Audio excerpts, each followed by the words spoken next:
we asked a group of guys and their families to share their experience of testicular cancer and germ cell cancer, from diagnosis through to survivorship. It's in the experience. The chemotherapy that I received was two types of drugs, cisplatin and etoposide, and it's administered through a cannula, and so I was in for 3 days every 3 weeks with flushes and stuff in between, and often that wouldn't finish until about 11, 12 at night. Once it didn't finish till 2 in the morning. I didn't feel too bad actually at the first one. I think it was cumulative anyway. I think that after the first one you actually were surprised how well you felt, and then obviously as the course progressed of the 4 series, by the end of the 4th one you were really quite poorly, and I actually then took that week off work because actually you'd managed at home between the chemo on your own quite well, but actually after the last one we felt that you needed a bit, you needed someone to sort of look after you a bit, because you were feeling quite grotty by then, and by then you had no hair.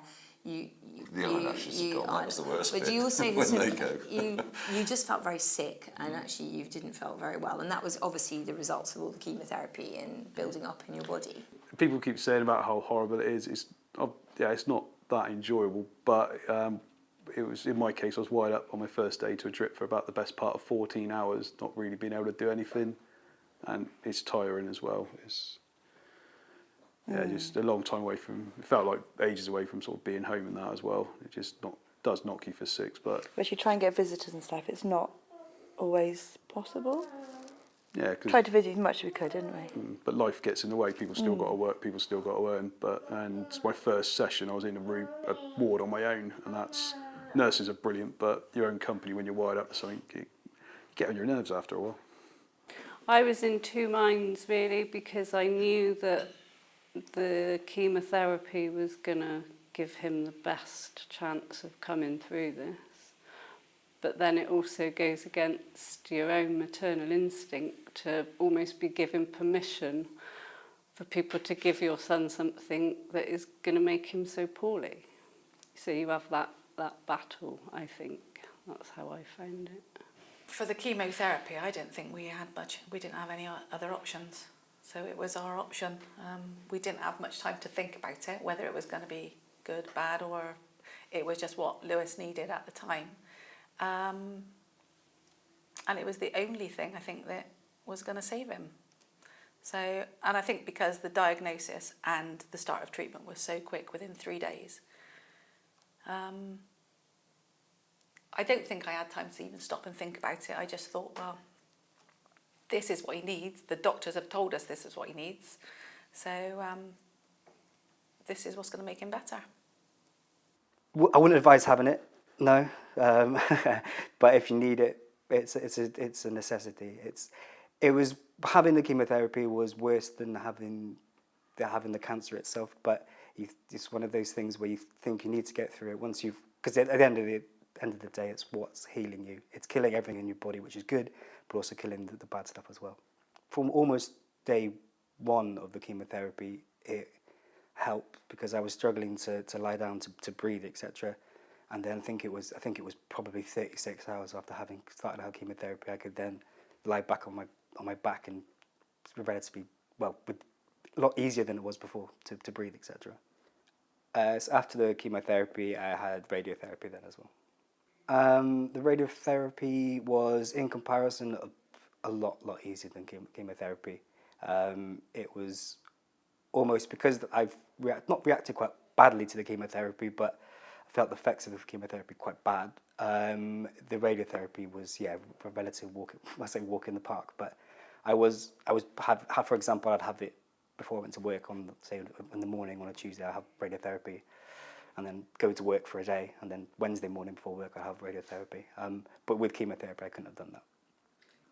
The radiotherapy was, just I take a stroll up to the BRI, lie down for maybe 5-10 minutes at most, get dressed, and then walk out as if you've had a scan. You couldn't feel it.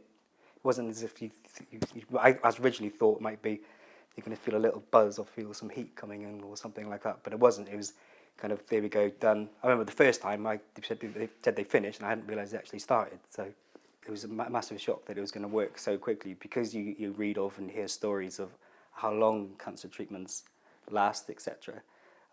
It was quite surprising that almost day 2 I could feel the effects of it as well. I wasn't so worried about the chemotherapy as to having the sort of flushes afterwards. That those used to do my head, because I'd be up all night.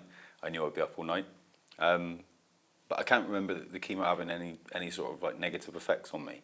Sometimes it is hard just watching other people watch you. That's the hard part about it. Sort of sitting there and doing what you need to do. You're in your own control at that time. It's your own body, so it's kind of easier for you than it is to watch others watch you go through it.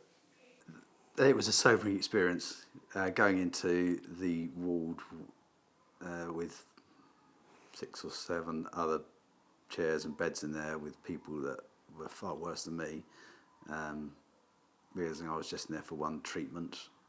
I just wanted it done and dusted and get out. I didn't like it. I didn't like being in that environment. But again, we counted our blessings because you only had to have one lot. Yeah. So at every stage, I feel like it was, oh, thank goodness for that. It's only one. Thank goodness for that. It was only a stage 1. We counted our blessings a lot. It tremendously really affected my life. I mean, I had to stop work. I really couldn't go out very much. I was so exhausted most of the time that I stayed on the couch for a really long time.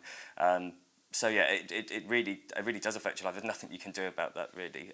Obviously, since treatment, I've experienced various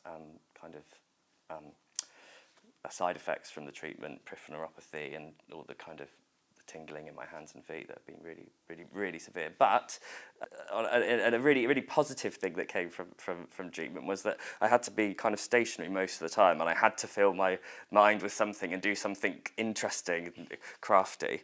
To Rob's despair now, because I picked up how to crochet, and so I started crocheting loads of blankets, and now we have a house that's kind of half wool and it's just wool half everywhere.